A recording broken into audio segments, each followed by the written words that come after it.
Real story. ఒక అబ్బాయికి అమ్మాయికి పెళ్ళి ఫిక్స్ అయింది. ఇద్దరికి ఫోటోషూట్ కూడా అయింది.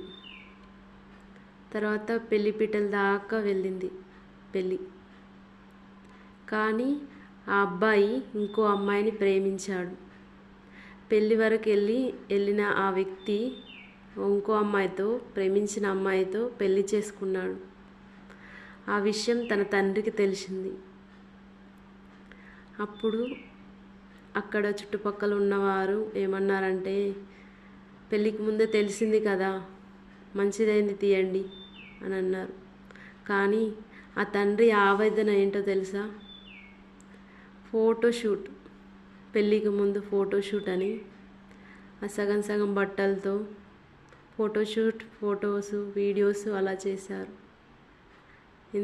ఎలా ఉంటుంది?